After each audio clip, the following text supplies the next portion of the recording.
I think one big learning for me, and I think another passion point as to why I started the business, was this idea of connectivity and, giving florals as a way to help others find a bit of joy, especially in a time where there's so many things uncertain in the world, and also build sisterhood and communities. Hello everyone and welcome back to Have a Map. My name is Amber Sams. It's lovely to be with you all today, and I have with me Bree. Do you want to introduce yourself? Sure. My name is Bree. I always say my name is Bree like the cheese, but it's not, because it's spelled B-R-I without the E. And I also love cheese, but the only one I don't like is Brie, but that's the analogy I use. So my name is Bree. I turned 23 on Friday. I graduated from High Point University this past May with a major in event management. The industry is rather non-existent right now, so I decided to continue my education and go for my master's. I'm doing it virtually from Chicago, living at home, because I was done with just the dorm life. And I was like, you know what, I can just live at home. Why not? I don't know what I want to do with my life, but every day I feel like I get one step closer to figuring it out. So we'll see. But right now I'm just working, doing school, and trying to be as creative as I can, whatever that means in the type of time that we're in. Whatever I wake up and feel like doing is what I do. I love that for you, and I so feel being done with the dorm life. I'm still in the dorm, and yet I'm done with the dorm life. And we have with us the lovely Ria. Would you like to introduce yourself as well, and tell us what sort of work that you've been up to lately? Absolutely. Hi, everyone. My name is Ria. I'm based in New York. I've been here for about going on 7 years now. By day, I work at Twitter, so I'm a social marketing lead. I focus primarily on the creator and music verticals. And I also run my own floristry business called Kindred Twines that is coming up on its 1-year anniversary, which is, kind of crazy to think about. But that was also an endeavor that was born out of this pandemic situation that we're in. But I've been working at Twitter for about 3 months now, and just a little bit about my day-to-day there and what my role entails. So as a social marketing lead, my team and I really dive into the trending conversations. We're trying to find the things that are most Twittery of the internet, all creators, artists, and finding ways to activate and elevate them on the platform, and do diligence to the communities that are really of Twitter. That's brilliant. It's so cool that you started floristry during the pandemic, making the world a little bit prettier. I love that. Just a little bit. So do you make centerpieces for anything? Is that what you make flower bundles? Yeah, so it's interesting how I started. I want to say I picked it up as a hobby back in 2016. So for me, dealing with flowers was a very ritualistic practice. And, it was something that I loved, going out in the mornings to a bodega and just setting up a little arrangement for myself at home. But as the years have gone on, I've continued to do that in my own home. I gift it to my girlfriends, to family, and it sort of evolved into this interest from others asking, hey, is this something that you would be willing to offer as a service to have in my own home? And yeah, that's kind of where it all started. But I do everything from arrangements to installation work for events. I have my first 2 weddings coming up that I'm doing That's so exciting. Yeah, it's taken off in ways that I wouldn't even have imagined a year ago. It makes me think, because every Christmas and holiday, my mom's we never know what to get her, but every year she says flowers, because I don't know, they're just beautiful and they bring happiness and they smell good and they look good. And I think you're onto something genius over there. I think that's really genius. Yeah, absolutely. And I think one big learning for me, and I think another passion point as to why I started the business was this idea of connectivity and, giving florals as a way to help others find a bit of joy, especially in a time where there's so many things uncertain in the world, and also build sisterhood and community. So that act of giving something beautiful in the form of a floral is another way to stay connected. Wow, I love that so much. And talking of staying connected, if we go back to you as a social marketing lead, because I was having a look at your LinkedIn page and I saw that you got your bachelor's in biology, is that right? So how did you go from that degree to being a social marketing lead at Twitter? That was going to be my question. I was looking at that and I'm like, Well, first off, it's been quite a ride. I'll start there, but I think I'm the poster child for going to college and getting a degree in something that you never use. So that has kind of been the start of my journey. But yes, I did my undergrad at Syracuse. I think, growing up, I was a huge CSI and Criminal Minds fan and was very into all things bio and forensics. So that was kind of my path in college. I spent some time working in a research lab, did developmental neuroscience. And, for a long time, I was really into the idea of going into research and trying to create a career in the forensic space. But I think as someone who's always been into things like pop culture, fashion, and music, there was always this little voice in my head of, how can I sort of have my creative life balance out with all of this, I guess you'd say, like hardcore science work. It never felt as aligned. So when I graduated, I started doing internal comms at Johnson & Johnson. And for me, this was a bit of a deviation from some of the more hardcore science. I had a really unique opportunity to work on the internal newsletter and work on helping the company sort of discuss the innovation that they were working on and do it in a way that wasn't muddled in scientific jargon. So taking that complex science background and, having more of a journalistic touch to it where everything wasn't so research driven. So as I continued on this path into science and writing and communications, because I didn't have a lot of comms or marketing experience in college, but I did take some writing classes and had always loved creative writing.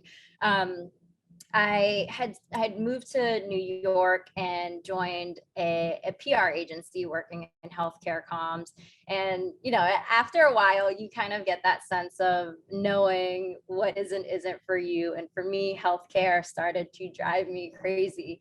So I spent a lot of time just leveraging my network, building connections in New York and trying to find those pockets of creatives and take on projects that were more rooted in culture and beauty and, fashion, and had that connection to the things that I love. So while I was working in healthcare PR for about 2.5 years, 3 years, I was doing those things on the side and working with what was the name of the first one? It was a streetwear magazine. I'd help her, the founder, sort of build out her marketing plan, her social plan.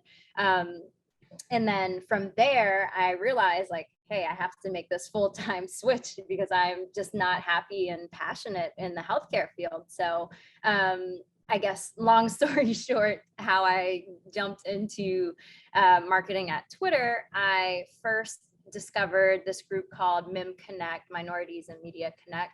And they have a lot of different job postings, and I ended up applying to my first advertising agency gig at Anomaly. And that's where I got the bulk of my experience, I'd say, in sort of pivoting into more of a creative storytelling role. And, becoming a bit more immersed in all things advertising and marketing. I had some really fun opportunities and experiences to work on the Reese's of the world, the Johnny Walkers, and all of these really fun, big, exciting brands. And it's kind of funny because it feels very full circle.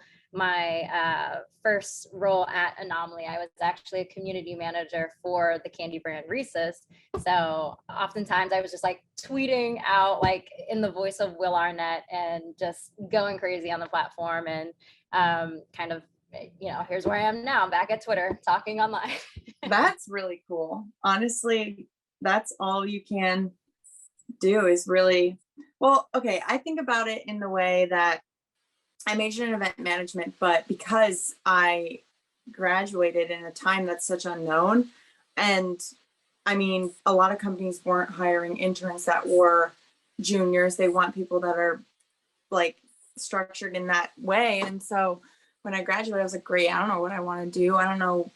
I didn't have any experience on my resume besides this DIM events internship, as well as another one that was at like a nonprofit organization, but it wasn't hands-on. And I'm like, great, but you don't have to do anything that really you're majored in. And I mean, you're an example of that. And I have no clue what I want to do yet, but it's not like I wasted my 4 years. I don't like to think of it as that because I learned so much in those times. So I like your background. That was pretty inspiring. And I mean, to that point, I think while having internships are super important, there's also value in taking on just like passion projects with friends, or doing things that don't necessarily they're not necessarily the traditional apprenticeship or internship. They can be for fun and not having to be super formal or tied to anything, because that experience counts as well. Yeah, that's true. I think no one also warns you about this post-grad life. So I graduated. I'm like, great, what do I do now? The routine I've known for 4 years is now over. Now I'm living back in my parents' house. It's a very isolating experience until, especially because I'm doing school virtual now. It's not like I have a full-time career or whatever. So I think it was in like June, and I don't even remember. I always give people the example when I like tell them this story, but in Home Alone, when he realizes that his parents are in New York without him, kind of had this idea. I was like, wow, I can really make the life I want out of whatever I want to do or whatever I'm doing. And I never thought about life that way. I just thought about it as, okay, I go to school, I graduate, I get my degree, and I go and I work a 9 to 5 and I come home and on and on. And it's like, no, it doesn't have to be like that. That's not the life I want to live. And I'm actually terrified to go and give myself away to work and completely do that for the rest of my life. But in June, I actually started my own YouTube channel, and I have no idea what I'm doing. Like the first video, I think the audio was completely off, but there's this constant creativity that I think builds up inside of me that is inspiring, because it's like every day I channel something new. It's like trying to create something that people are going to like. What's going to go well? What's going to go bad? What are people going to watch? What are people going to comment on?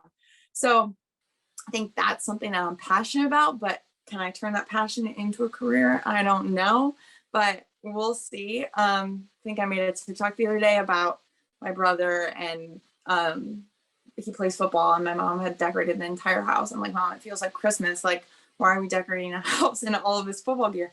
She's like, I only got 1 more year to live this life of going to these football games, and then it's over forever. So I have to make the most of it. And it literally went viral. And I'm like, all right, great. Like, people are liking this content because it's my brother. It's not even me, but here it goes. It exploded. And it's just like, you never know what you don't know. I don't know what I want the YouTube channel to turn into, but with how sad the world is lately, I don't know. I think I need to find joy in giving back to people in some sort of way, shape, or form. So we'll figure that out one day or the other, but that's kind of my thought process as of right now. Yeah, no, that's a phenomenal way to be thinking. And I think today, more so than ever, people who are, younger, are the younger generation who's just getting started and getting their leg up in their career, the world of possibilities is open right now. You can create your own schedule. You can be a bit more flexible about doing multiple things that fuel your passion at once. I know a lot of places like Twitter, for example, they have where now like work from anywhere, and that also just opens up another whirlwind of possibilities. Say you want to go out west and start a business or start a community out there, and that is totally possible. So I think nowadays there's just endless opportunity to create the life and schedule that you want. Definitely. Yeah, very true. I think my hardest thing right now is just thinking about how I can't, like, how am I going to stand out or be different in a world where everyone's doing the same thing? So that's what I'm trying to figure out and battling right now. But at the same time, I'm like, I don't really know if anyone ever knows that or knows the answer to that.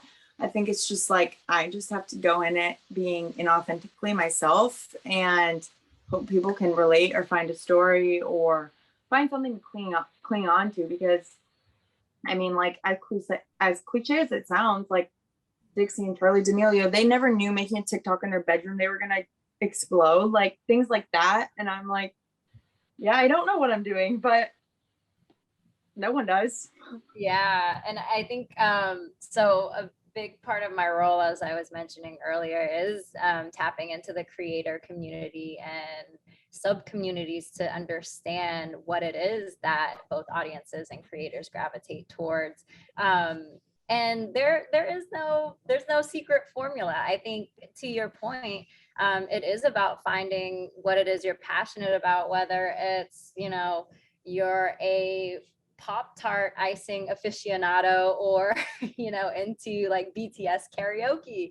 As long as you find your people within whichever platform you're on, whether it be the TikToks, the IGs, the Twitters, just knowing who you're speaking to and doing the things that you love and creating fun, entertaining content at the end of the day that both resonates with you and your community, that's where the win is. Yes. Yeah. Something that I'm curious about, because you must be on a lot of social media quite a lot. And obviously a lot of people sort of recommend staying away from it, especially sort of to help your health. So do you have like limits for yourself on how much you look at social media, or like self-care tips to share with everyone?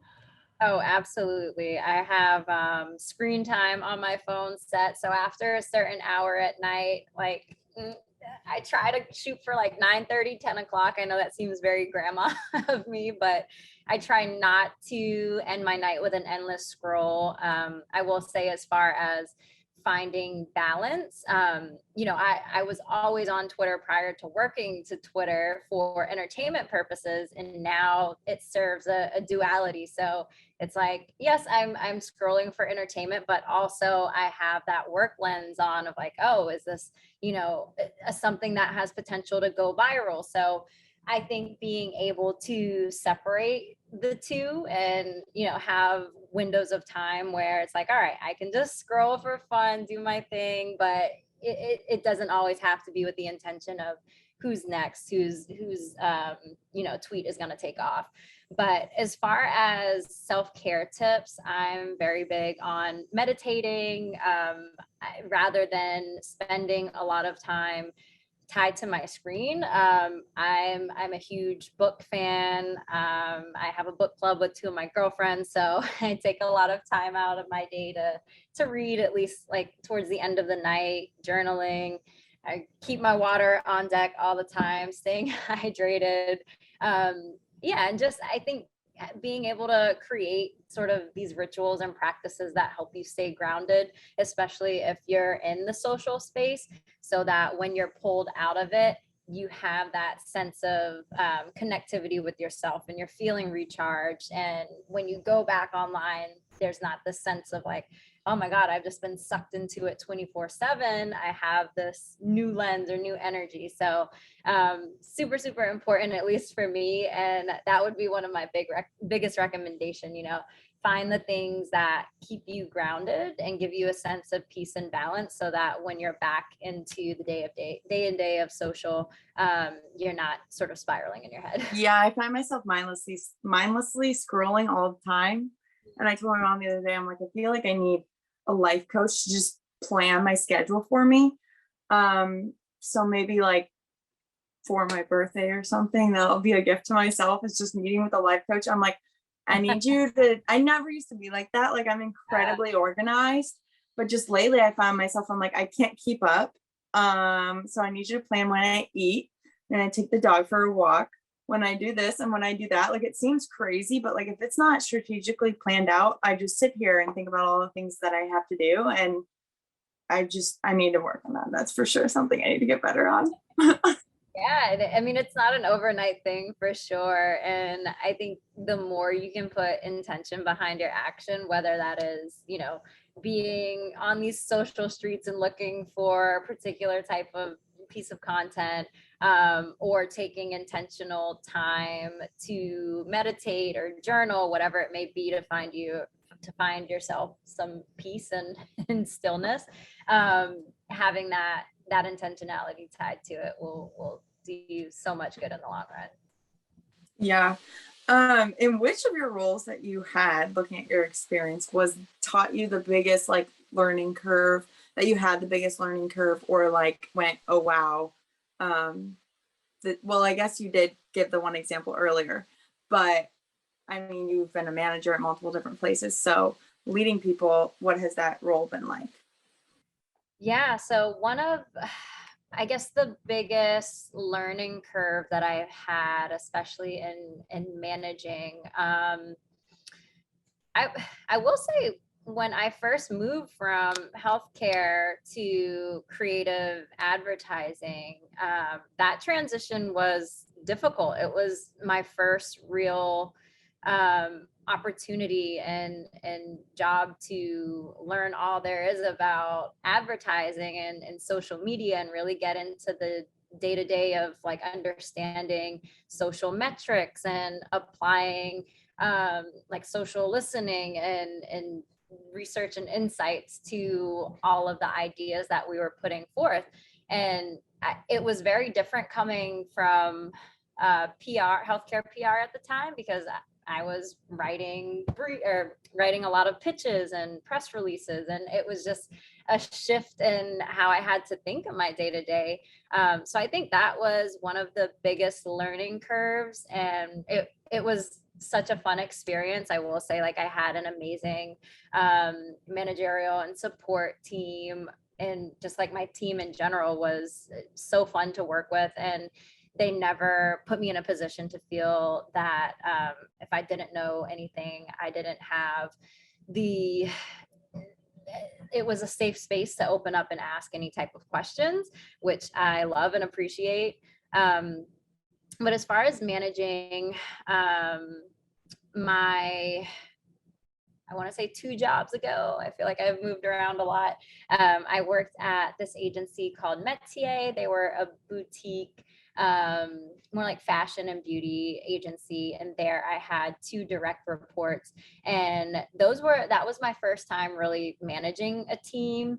And my biggest piece of advice as far as managing and what I've learned from my managers in the past, it's like you have to give those that you're working with the creative freedom, and sort of steer them along to help bring their ideas to life. I've had my fair share of managers who have been micromanagers, or they've never really helped me feel empowered to bring my ideas to the table. So one of the things that I loved about managing was helping to guide the people that were working with me, to bring their ideas to life, and just sort of be that strategic guide that they need at the time.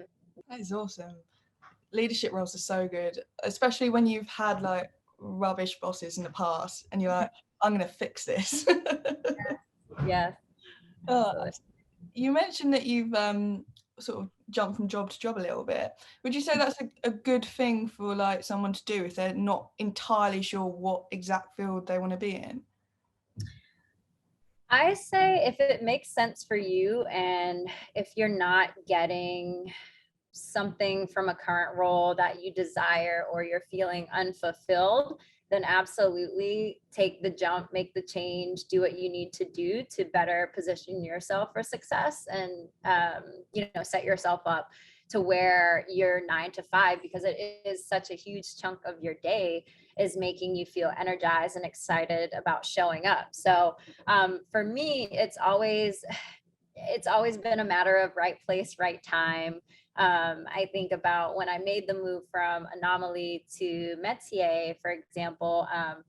Most of my clients at Anomaly were in the food and bev section, which was really fun. Like you can go crazy with it. But there was a project that I was put on for one of the brands I was working with, Crown Royal Apple, where we were pulling together an activation for Art Basel. And that was kind of my first entry point into working with creators to tap into cultural conversation. So the ask there was to help bring an artist from the Miami area and create this basketball court, a mural, something that was a give back to the community. So how do you tie in a creator with a brand and create impact versus, jumping on something trendy or feeling like you're just on the appropriation wagon. So how do you really spark those moments with creators and brands so that it comes across as authentic and fun and true to what's happening? So there I was tasked with working with this artist, Deanna Koval. We worked with her to create this mural on the basketball court. And it was this beautiful give back moment to the community. So rather than Art Basel, it's just like the hottest parties. It's a very showy and flashy place to be at. So that was my entry point into working with creators and having more of that like cultural tie. And then I realized, hey, I want to do more of this. I love this like event space, and there was like a tie to fashion there as well. So when the opportunity came up to go work with Metier, my clients shifted primarily to Miami Design District. So again, this was a really awesome opportunity, and it made sense because I was wanting to explore more of the fashion realm. And a lot of my work there would be going down to Miami, helping reposition the district as a place where all are welcome. You can have a great time. Yes, it's shopping and lifestyle, but there is a sense of cultural immersion. There's an art scene. It's not just, if you want to go shop at the Louis Vuitton and Gucci's, but how do you help shift the narrative of a physical location and make it more attractive for the masses? So I think right place, right time. If you're looking to jump around, try something different. I'm definitely not against it. As you've probably seen on my resume, I think I've made about 5 or 6 changes in 5 or 6 years. So just, you got to keep moving. What did the pandemic look like for you? I don't know if this is when you started your floral business, or what did that shift in career look like, both in your career as well as were you home, were you not home? What did the office space how did it change? Yeah, so the pandemic brought a lot of change for me. As I mentioned, during that time, I think it was January of 2020, I was working at Metier and again, flying back and forth from Miami. And one of the goals of that client was, how do we increase foot traffic to a physical location? So with the onset of the pandemic, we couldn't do that anymore. So I ended up having to, that client was resigned, and I was actually furloughed for a while. So I was out of work for like 5 months, I want to say. And it was a really, really hard time. And I think a blessing in disguise, because I was able to take the time for myself, recalibrate, think about, what I want to do next. So I wasn't in an office space. I wasn't really tied down to those 9 to 5 hours and having to commit to anything outside of what is it that Ria wants to do. So after a few months, I started back up on the job hunt, and transitioned to work at Birchbox.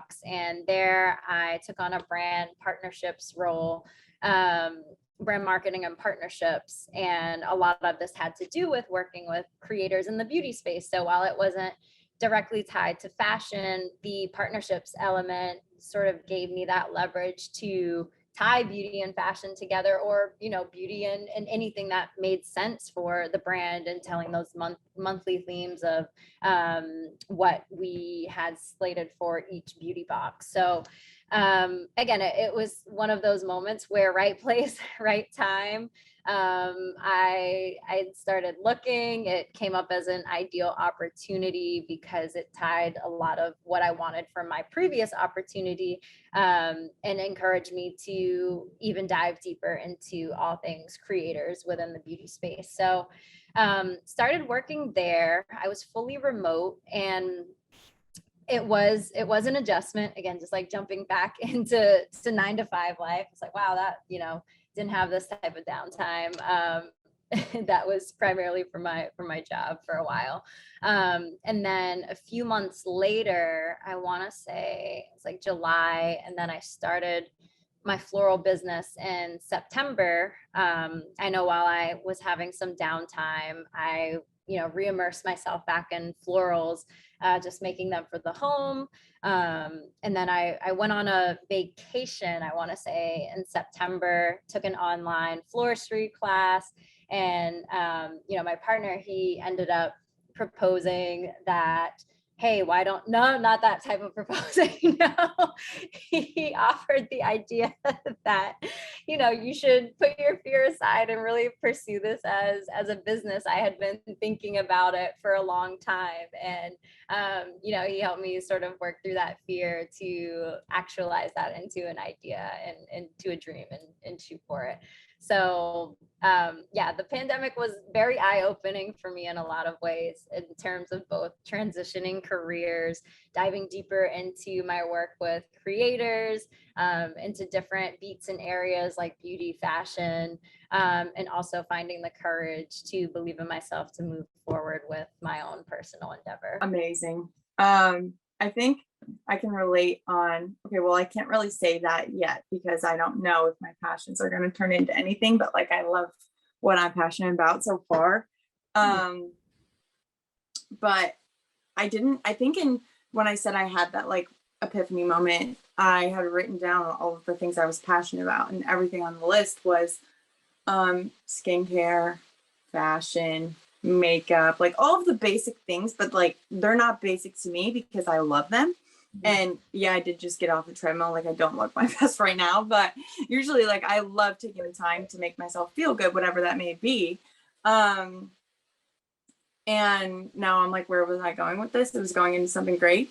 Oh, but being in this post-grad remote kind of world, I'm like, and my college experience wasn't the best. It was very isolating as well. It was in the middle of nowhere. And, but my parents told me I could never transfer. So I did it. And now I'm done, and I'm thankful. I learned a lot about myself. I don't regret any of it, but I'm like, I really need to cultivate a community and a friendship out of don't know what, but it's going to be something. So starting the YouTube channel, I'm like, yeah, I may be doing a cereal mukbang. I may be doing a day in the life, or like going to family events, but there's other people out there that can relate. And I don't know, one day I hope, I don't want to have my own like sway house, whatever they call that, but I'm like, I meet a group of people that likes doing the same thing, because I can meet people through this platform. And I didn't think about it like that, but like other people put their passions together to make magic.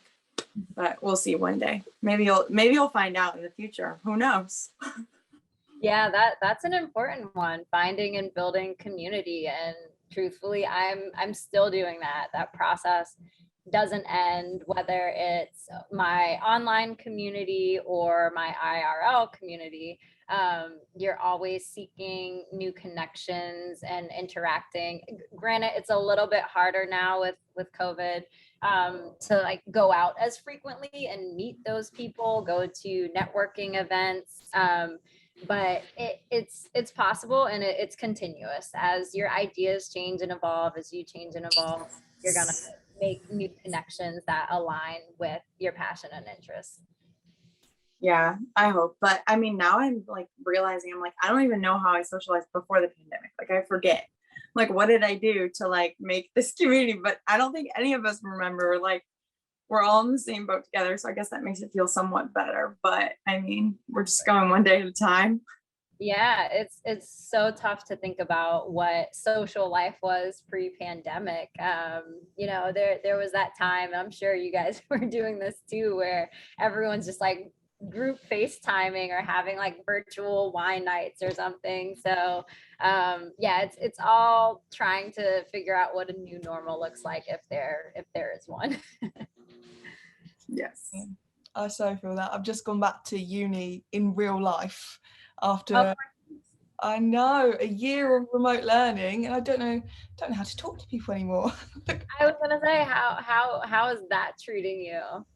Yeah, where are you in London, you said? Yeah, I'm in sort of like South London.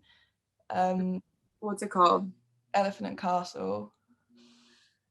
Okay, I don't know. I did study abroad and when the pandemic went like took place, and I did get sent home from London, so I thought, you know, maybe what if, but it's I don't recognize that, so that's not it. Yeah, I was in a room of 30 people today because we had to. Like, there's no more remote learning here, so it is very strange. I sort of miss sort of waving awkwardly at people on Zoom. But another question that I have for you is, if someone was interested in sort of getting into the career that you're in right now, how do you think like they would best go about doing that? So if you're interested in, I guess you'd say, so just to back up a little bit, I've had a very hybrid experience, you know, after I made that transition from healthcare PR to agency life to brand side. And it's always been a culmination of social strategy, creative strategy, and a little bit of brand strat. So I think if someone is looking to break in that field, you know, definitely understand the platforms, try to know as much as you can about different communities on social, you know, joining different groups that are all about trending culture or social marketing, subscribing to newsletter, being in the digi days of the world. Those are going to be your best friends. Yeah, just like equipping yourself with the right resources, and having an understanding of what is being said on which communities, or which platforms, excuse me, and knowing like social best practices on how to, you know, do paid social media, or you know, writing social copy if you're looking to be more in like a copywriting aspect of things. So yeah, there are a multitude of ways, but definitely just having that social first, social over everything mindset, how to help elevate content on different platforms, what type of content works for different platforms. Obviously, an IG story is going to drive a different type of response and impact versus a poll on Twitter. So just, and it seems like very common knowledge, but you'd be surprised how far things like that take you. I love that. So, very last question, I think, unless Brie, if you've got any other ones. I don't have any off the top of my head, honestly. This has been great. I feel like I can relate. I can just share about things. Usually I talk to the wall. So it's been nice. I'm kidding, the wall or the dog, depending on which mood I'm in. But yeah, no, go ahead. You can ask your last question. Awesome. So we like to end a little bit musically. So if you had to describe your last few days with a song or an artist or an album, what would you choose? Oh goodness. The past few days, I think, so I don't know how much you guys are into like astro Twitter. I'm very much like astrology over everything. And um with the recent full moon that's gone down, I've been in a very like chill zen vibe, but also like tapping into this like divine feminine. So I would say I'm like all things Janae Aiko have been speaking to me, and I've just been like vibing out to her the past few days. I don't know, every day I take the dog for a walk and I listen to music, and I've been screenshotting songs that I want to make into a laptop case or a phone case because I love music. And I think it has the ability to transform us into a different dimension, give us an escape from reality. And I think it's when I'm walking, when I'm not doing anything else, that I like listen to the words and I'm just, wow, like that's powerful. But today I think I screenshotted the song Fairy Tale by who sings it? Livingston. It's just about like growing up and how like one of the lyrics is, "This is in Andy's room," like from Toy Story. And I don't know, it just made me, I'm turning 23 tomorrow, and I'm just like, wow, like getting older, sometimes birthdays are sad. I'm like, I don't want to grow up. So if I'm turning 23, I'm like, oh my God, what's going to happen when I turn 30? But, one day at a time. And that song, I think it's really pretty. So you guys should go listen to it. I love that. I love that. And what would your answer be? Scary. I'll be here in like 2 years. So the late 20s get better, I assure you. I hope so, but my mom always tells me that your 20s are the hardest years of your life. And I think it hit me like this week. I'm like, yeah, you're deciding what you want to do, who you want to be, where you want to live. Like those are like your staples that set you up for life. And I'm like, yeah, now I get it. Oh yeah, it's you don't have to have it all figured out. I'm still figuring it out, and I'm 28, and it's always a continuous process of having what you want to do, who you want to be, fall in place. So you're right on track. Well, that makes me feel better. That is so good. I feel better also. I think for me it's been like pump up jams. Like I couldn't list any artists, to be honest, just whatever plays on Spotify. But I need to like walk down the street and feel like I'm a proper bad man. Like the whole world is going, yeah, go on, Amber. Like that's the sort of tune at the minute. Love it. I like that. Thank you. Right, so I think this might be it, which is a bit sad actually, because I've had a lovely time talking with everyone. Yeah, it's been great. I really appreciate you both having me, and it's been so nice getting to know you and share a bit more about my wild ride so far. Yeah, what is your Instagram? Do you post your florals? I want to see what they look like. I do. So my Instagram for my florals is at Kindred Twines, KINDRED TWINES. And I know it's a lengthy one. We call it Kindred for short. But my personal is also at Ria.Foye. And if you're looking for me on Twitter, where I'm probably more active, I don't know why my handles don't align here, but I'm Ria_Foye, not dot. It's IG, but yes. Okay. Find me on Good to know for the listeners too as well. Well, good luck with the event, installation, and the weddings. Those are so exciting. I'm very single, but I saved so much of that kind of stuff. So I like looking at them because I think it's beautiful. So it takes a talented hand, and I think you are onto something amazing. Well, thank you both so much. It's been such a pleasure to talk to you. Oh, thank you. Thank you. Oh. All right. Bye, guys. Bye.